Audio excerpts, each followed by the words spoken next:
Ilorin Afonja mọ́ o. Egbodo pe Ilorin ní Ilorin Afonja mọ́ o. Láti sin lọ Ilorin Geri Alimi ní kẹ́ máa pe Ilorin o. Ilorin Geri Alimi ní kẹ́ máa pe Ilorin o. Ìkìlọ̀ ńlá lélẹ́yìí fún gbogbo àwọn ọmọ Yorùbá. Ìkìlọ̀ lélẹ́yìí o. Ìkìlọ̀ ló máa ṣíwájú àbùkù o. Látẹnu èmi Yahya Gambari tí mo jẹ́ ọmọ kan Ìlọrin. Láti sin lọ mi ò dá lábàá, mo pa láṣẹ ni. Ọ̀tọ̀ làbá, ọ̀tọ̀ láṣẹ. Láti sin lọ anybody tó fẹ́ address any issue nípa Ìlọrin. Ó gbọ́dọ̀ dárúkọ wípé Ilorin Afonja o. Ilorin Geri Alimi ni kó máa dárúkọ o. Ilorin Geri Alimi ni kó máa dárúkọ o. Tó bá lọ dárúkọ Ilorin Afonja, a máa wá fún ẹ o. A máa wá fún ẹ o. Láti sin lọ from now bí mo ṣe sọ̀rọ̀ yìí gẹ́gẹ́ bí Chief Justice of Blogger on Facebook. Gẹ́gẹ́ bí Chief Justice of Blogger on Facebook. Mo ń dájọ́, mo dẹ̀ tún pa láṣẹ láti sin lọ wípé ẹ gbọ́dọ̀ pe Ìlọrin ní Ilorin Afonja mọ́.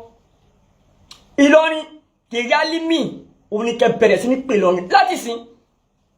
Gbogbo ẹni tó bá wá kọ̀ tó pe Ìlọrin ní Ilorin Afonja á fi ojú winá òfin. Á fi ojú winá òfin níwájú Yahya Gambari gẹ́gẹ́ bí Chief Justice. Gẹ́gẹ́ bí Chief Justice tí mo jẹ́ lórí Facebook blogger. So wàá fojú winá òfin o. Wàá fojú winá òfin. Àbóyíṣẹ́ ó mọ̀ pé Chief Justice ní mí ni. I'm Chief Justice of Blogger. Tó bá mọ̀ tètè lọ mọ̀ lónìí. Jẹ́ sọ fún ẹ. Ìyá Esabodi bí àyẹn ṣe ya wèrè tó. Ìyá Esabodi ó sá fún mi. Nígbà tí Ìyá Esabodi wá fún mi tí mo dá padà fún. Ìyá yẹn ṣe kí ni? Ó mú eré. Ibi tí wàá ti mọ̀ wípé Yahya Gambari is the confirmed and real Chief Justice of Blogger on Facebook. Ọba Solomon nígbà tí mo wá fọba Solomon náà wọ́n bire. Nígbà tí mo wá fọba Solomon wọ́n bire.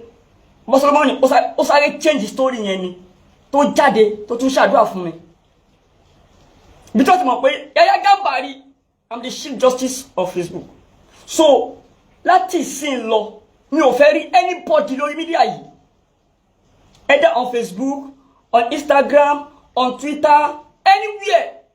Kódà tó bá fẹ́ type, nígbà kò fẹ́ type pé wá fẹ́ dárúkọ Ìlọrin. Má fi Ilorin Afonja sí. Ilorin Geri Alimi ni kò fi sí. Ilorin Geri Alimi ni kò fi sí. Ìkìlọ̀ lélẹ́yìí o. Ìkìlọ̀ ló máa ṣíwájú àbùkù o. Ìkìlọ̀ lélẹ́yìí o. Ó yá ẹ gbọ́ bí Ìlọrin ṣe tó àti iyì Ìlọrin lẹ́nu bàbá Bariga. Ẹ gbọ́, ẹ jẹ́ ká jọ gbọ́. Bí iyì Ìlọrin ó ṣe tó nínú Nàìjíríà yìí, ẹ jẹ́ ká gbọ́. Àwọn lọ́lọ́ ń kó sí abẹ́ àwọn mọ̀lẹ́bí àwọn ènìyàn. Lọ́n fi wọ́n ní ọkàn balẹ̀ nítorí ohun tí wọ́n fẹ́ lò wọ́n fún. Wọ́n ti lé ẹnìkan lánàá ó níbi tó wà lẹ́ni o. Wọ́n lu ẹnìkan lánàá ó níbi tó wà lẹ́ni. Wọ́n lu ẹnìkan lánàá ó níbi tó wà lẹ́ni. Tó bá yá náà bọ̀ tí wọ́n rí òun náà ti wá eléyìí náà tó dúró ọmọ Yorùbá ọmọ ẹṣẹ́ gbá kan ni lọ́tún rò pé ẹ jẹ́ ká tún kó sábẹ́ eléyìí náà. Ẹgẹ́ ti bẹ́ẹ̀ náà bọ̀t àmọ́ Ìlọrin kọjá ní tí wọ́n ń ṣe yẹn. Mo fi ọba tó dá mi mo fi ṣe ẹlẹ́rìí. Ìlọrin kọ́lọ̀ bá mú góòlù Nàìjíríà ó ṣe Nàìjíríà. Mo fi gbogbo ẹnu ni mo fi sọ. Ṣé wọn náà ń gbọ́ tó bá yọ Ìlọrin kúrò nínú Nàìjíríà nǹkan máa ṣẹlẹ̀ ní Nàìjíríà. Ṣé wọn náà gbọ́ ṣó gbà bí ò gbọ́. Confirm ni bàbá Bariga sọ o. Confirm ni wọ́n sọ. Ọ̀rọ̀ tí bàbá Bariga sọ yìí confirm ni o. Gbogbo àwọn ọmọ Ìlọrin a testify sí. Yes. Nínú nǹkan tó lọ ń wò mọ́ Nàìjíríà lára ni Ìlọrin wà tó wọ́n fi lè yọ Ìlọrin kó Nàìjíríà yìí Nàìjíríà ò lè wà òkè pátápátá Nàìjíríà wà dàrú pátápátá ni Ìlọrin ò kéré ẹ wà máa sọ wípé Ìlọrin Afonja ẹ má try ẹ mọ́ from now on Ilorin Geri Alimi ni jẹ́ ká máa gbọ́ Baba Bariga lọ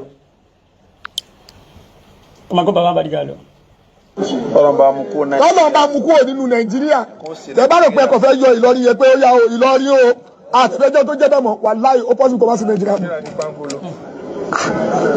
kì í ṣe kékeré. ṣùgbọ́n wọ́n ní ó possible kó má sí Nàìjíríà mọ́ ṣé wọn náà gbọ́ pẹ̀lú tí ẹ báyìí wọ́n ní ó possible tó bá fi sọ pé wọ́n yọ Ìlọrin kúrò nínú Nàìjíríà ó possible kí Nàìjíríà má jẹ́ Nàìjíríà mọ́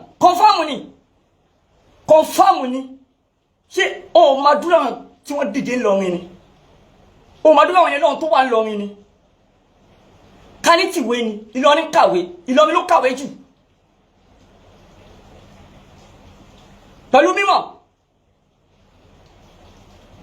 báwo Afonja gbogbo alamọ̀ pé Afonja àwọn aláwo ni àwọn oníṣẹ̀ṣe ni àwọn tí wọ́n sin òòṣà tí wọ́n sin Ògún tí wọ́n sin Ọya l'Afonja why tẹ máa pe Ìlọrin mọ́ Afonja ẹ wá pe Ìlọrin mọ́ ẹni tó ń sin Ògún ẹ pe Ìlọrin mọ́ ẹni tó ń sin òòṣà nígbà pé òun ló ní Ìlọrin ẹ má try ẹ mọ́ o Ìlọrin Afonja ẹ má try ẹ mọ́ Ilorin Geri Alimi ni ká máa pe láti sin lọ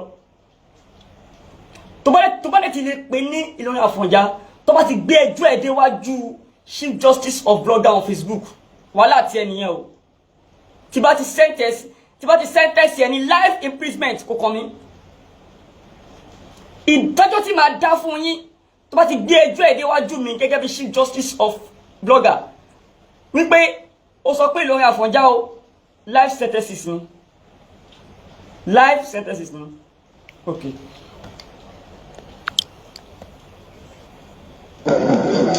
Ibi tàbí ẹ believe pé ẹ fẹ́ dojú kọ yẹn ibẹ̀ gangan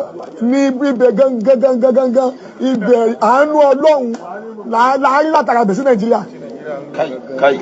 ibẹ̀ gangan ní transformer ti bàrí tí Nàìjíríà àṣírí mo sọ fún yín yẹn àṣírí iná Nàìjíríà tálùbáríkà tó fi dàbẹ̀ ní pé kò sí irú kankan ní Áfíríkà tó fi kú aláfíríkà ibi tó wà nìyẹn. Bọ́tọ̀ lè rí bẹ́ẹ̀ o ipa sọ̀dùn ẹni wọ́n pọ̀ ẹjẹ́ ti bẹ́ẹ̀ yẹn but kọ́ lọ bèrè gbogbo òtàn nítorí ó níbi ó ní nǹkan tó fi tẹ ìlú oníkálukú dúró ẹjẹ́ ti bẹ́ẹ̀ sí àmọ́ tó fi tẹ bíi ètò lágbára ni ẹ jẹ́ kọ́ ká ṣe pẹ̀lẹ́pẹ̀lẹ́ ẹ fi Nàìjíríà ẹ fi lọ́rílẹ̀. Alhamdulilayi Baba Bariga ti sọ ọ̀pọ̀lọpọ̀ ẹ kàn ṣàdúrà fún Ìlọrin ẹ kàn ṣàdúrà. Ìlọrin gangan àdúrà tó ń ṣe gangan ní Ìlọrin.